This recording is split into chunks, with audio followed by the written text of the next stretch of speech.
Ok, señores, ya vieron de dónde el avión toma la velocidad del viento que está pegándole al avión. La IAS es la velocidad indicada. La Calibrated Airspeed es la indicada más los errores que pueda tener el avión por presión, temperatura y la instalación del instrumento. Ok. ¿Qué sigue después de la CAS? EAS, Equivalent Airspeed. Parte de su examen es saber lo que significa cada velocidad. EAS. ¿Dónde? Que no estaban escribiendo nada, pero nada más dijiste parte de su examen y... Ya todos lo escriben, sí.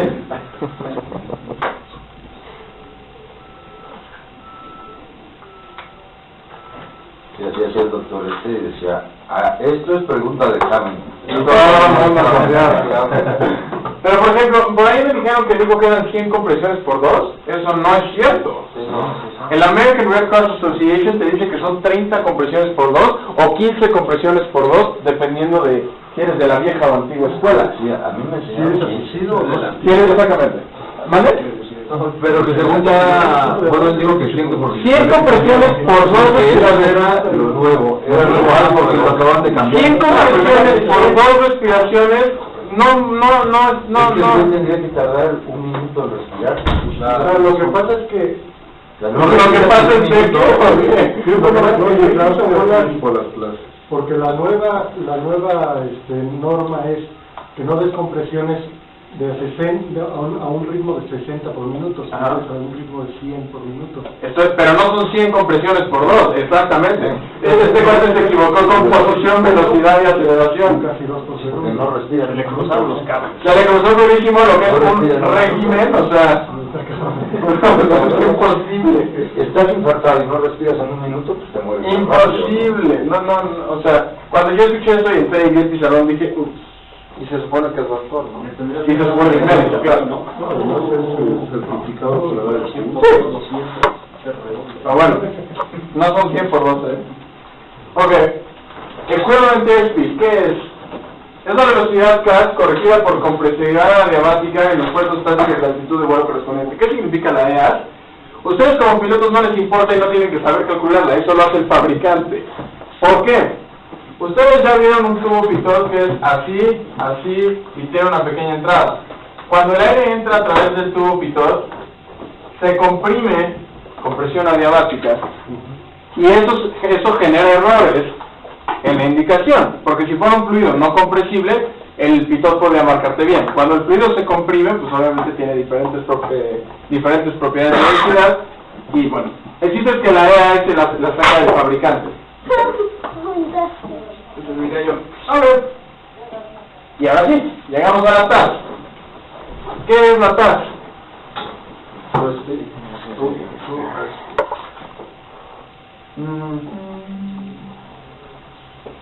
Perdón. Ok, después de todo este chorro, que son calibraciones para que la velocidad quede lo más calibrada posible, tenemos TAS, que es True Airspeed. Por más tedioso que suene, me gustaría que lo leyéramos del manual para que vieran lo que es. ¿Qué es la TAS? Juan Pablo, ayúdame, hace mucho que no te pongo a leer. Sí. Velocidad verdadera TAS, True Airspeed. Es la CAS corregida por el estudio de la temperatura no estándar. El sistema está construido teniendo en cuenta la densidad estándar del aire y el nivel del mar, pero con otra densidad la medición no es tan precisa. Sabemos que la densidad de aire disminuye a medida que se incrementa la altitud, y aunque este cambio afecta tanto a la presión estática como a la presión de impacto en el tubo pitot, no lo hace en la misma proporción, de manera que para una misma velocidad calibrada, CAS, la velocidad verdadera va aumentando con el incremento de altitud. Dicho de otra manera, a medida que aumenta la altitud, un aeroplano tiene que volar más rápido para leer la misma diferencia. Claro. ¿Entienden la diferencia? ¿Entendieron o no? Nadie entendió nada. El principio del tubo pitot y el salero es el mismo que se usa para un 10. Claro, 100%. Pues, ¿de dónde agarra la velocidad? Es lo mismo. Tiene un rodamiento, ¿no? Si ustedes se imaginan, ustedes viendo un pitot aquí en el lado, ¿no? Pero si ustedes ven un 747 que se ve así, y aquí está la cabina del piloto, aquí, está abajo, ¿no? No. ¿Sí? Yo la entrenadora que no sabe dibujar. Sí, para nosotros nuevos yo no sé dibujar. Sí, yo no sé dibujar. En la nariz de un jet, aquí están los tubos pitot así, y tiene varios. ¿Es del mismo tamaño? No, es un pito pobre. Porque es correspondiente a la bestia, que lo carga. Ok, si me explico, Santos, la diferencia es un jet de 100 millones de dólares tiene 5 pitot, que entran a una computadora, sacan un promedio y te la envían. Y también tiene 5 pitot para que si uno se llena de hielo, todavía tenga esa indicación. Pero el principio es idéntico. Es ¿De igualito. dónde agarraría la velocidad si no es del viento, no? Es igualito.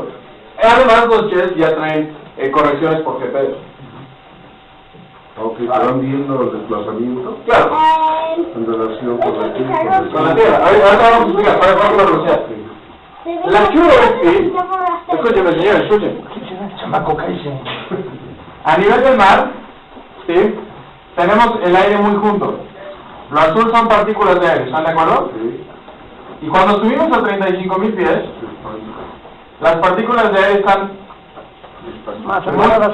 ¿Vale? Más separadas. Más separadas, ¿no? Mi dibujo, por supuesto, es una exageración enorme, pero es para que no entiendan. ¿Qué pasa? ¿Vieron el tubo pitot aquí afuera? Si aquí va corriendo el tubo pitot así, cuando corra, va a entrar mucho aire al pitot, ¿no? Están muy juntas. Pero ¿qué pasa cuando el pitot aquí arriba va corriendo? Pues entra de repente poquito aire, porque está mucho más disperso. Si no calibráramos por este error, aquí abajo te daría una velocidad grande y aquí arriba te daría una velocidad chiquita. ¿Por qué? Porque cuando el pitot detecta mucho aire, te dice pues hay mucho viento, te da mucha velocidad. Cuando asciendes, aunque vayas a la misma velocidad, si no calibraras el pitot, te daría una velocidad chiquita, porque te dice, hay un poquito aire entrando al pitot. ¿Cómo calibra el pitot? Lo hace el fabricante. ¿Cómo lo calibra? El salero te da la presión estática.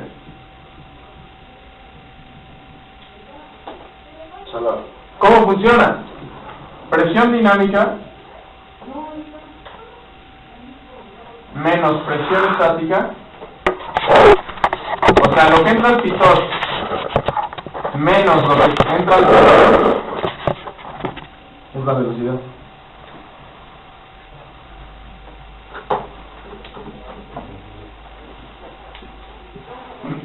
Es muy peligroso hacer esto, pero yo lo he hecho para probar. Esto se puede hacer no peligroso si traes un GPS. Antes de despegar, te pone un Durex en el salero. ¿Y qué pasa? A gran altitud, o sea, a 12.000 pies, tu anemómetro dice 40 millas. Y tú dices, ¿a poco? Si traigo toda la potencia y es un avión que vuela 100. El GPS te maneja la velocidad también. Claro. Sí, eso es lo mejor, ¿no? Es lo más exacto.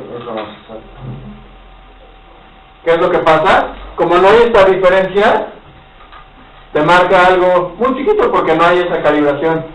Es interesante, nunca lo hagan, no se puede. De hecho, no es algo que les estoy incitando a hacer, porque su climb, si tapan el pitot, no marca nada, ¿eh? Te voy a llamar a la seguridad. No te van a hacer, te van a decir, ¿qué es eso? ¿A poco los aviones tienen esas cosas? Y les digo que alguna vez estuvimos, cuando yo empecé a estudiar aviación, el director de DGAC, para los que no saben, DGAC es Dirección General de Aeronáutica Civil de México, el director era un dentista. Cuando yo empecé a estudiar, el director de DGAC era un dentista. Entonces, ¿cómo esperabas que la parte del gobierno que te rige como gobierno, o sea, como aviación, tenga eso? Era un chiste. Hemos tenido biólogos, dentistas, licenciados. No digo que estén... los licenciados. Y ahora No digo que esté mal, pero si eres abogado y no eres piloto, eres piloto. No, si eres abogado y no eres piloto, no puedes estar como general de aeronáutica civil. Bueno, ya tenemos un candidato para la DGAC. ¿está bien? Puedes empezar para que salgan los permisos. Solo los de aire, los demás no. Ok, ¿entienden lo que es la TAS? ¿Terminan hace rato que dicen que no, ahora sí? Estamos calibrando por la diferencia de densidades donde va a volar el avión. Y la TAS es lo que van a leer del indicado. ¿El diálogo cuál es el significado? Equivalent airspeed. ¿Qué pasa con equivalent? Hay compresibilidad de fluidos, porque el aire es un fluido compresible, y hay errores por eso, pero eso ya lo vio el fabricante, nada más tienes que saber que existe. Esa función igual se hace en cuenta que vas a volar de México, digo, por decir una ruta, y llegas, por ejemplo, a Alaska o Canadá. Esa compensación de cambios de clima y de temperatura. Aquí dice temperatura y altitud, presión y altitud.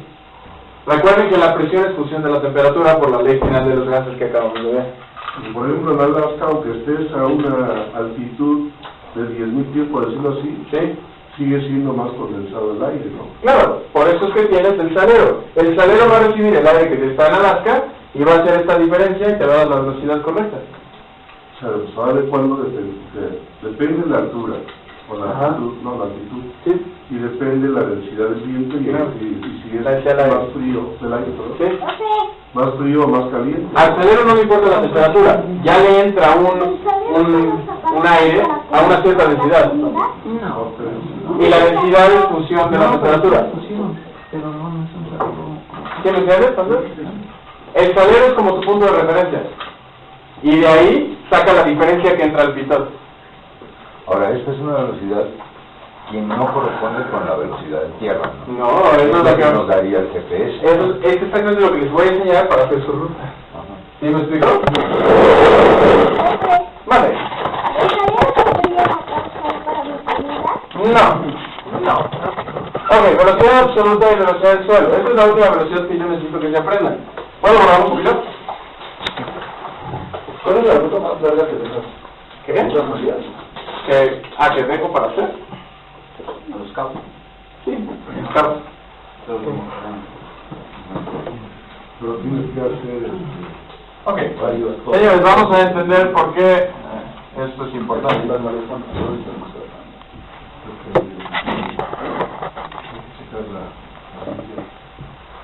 Ok. Tenemos un avión, espero que todos vean aquí, ¿no? ¿Están de acuerdo? Hacia adelante tenemos una TAS de 100 nudos. ¿Qué significa una TAS de 100 nudos? Que hay 100 nudos de viento pasándole al pitot. ¿Están de acuerdo? Pero aquí tenemos el piso. Eso no significa que el avión vaya a 100 nudos con respecto al piso. de desplazamiento. Esto es verdad sin viento. ¿No? ¿Qué pasa si tenemos viento de 20 nudos? ¿Cuánto es la TAS de este avión que iba a 100? 80. La TAS. La TAS es 120. Ah, ok, sí, porque es lo que está midiendo. Eso es lo que le están dando al tubo. Entonces tú como piloto dices, padrísimo, 120. ¿No? Son los 100 nudos que le entraban al tubo pitot. Imaginen el tubo pitot del ala que acabamos de ver. Más 20 nudos que te están pegando de frente. Tu TAS es 120. Pero el avión, ¿qué tan rápido se está moviendo en el piso? 80, digo, 80. Que sería el ground speed, ¿no? Esto es ground speed. Oye, ¿te puedo hacer una pregunta? Perfecto. Ahora, ground speed, para que sepan, ya van a hacer su ruta. Ground speed es con lo que se calibra, es con lo que se hace. Torque.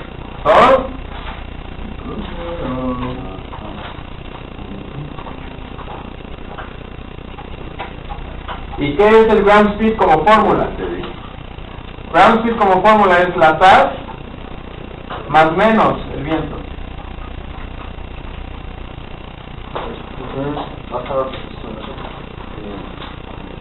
Recuerden, si tienes headwind, es menos headwind y más tailwind.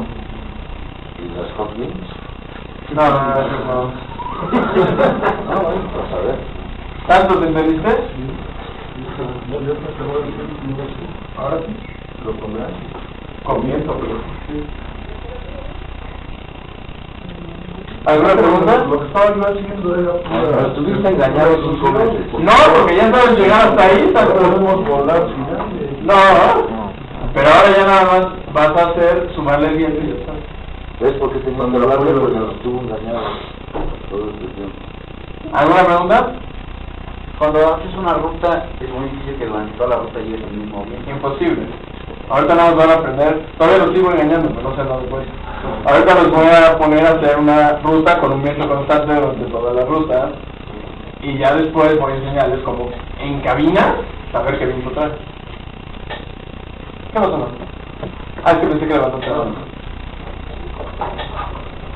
Todavía los sigo engañando, pero les va a gustar. Señores, tienen dos opciones, es la una. Puedo dar el segundo break que siempre doy y luego hacer la ruta, o puedo hacer la ruta y salir un poquito antes. Entonces, ¿segundo break? A ver, tienen el segundo descanso y ahora regresamos y hacen su ruta.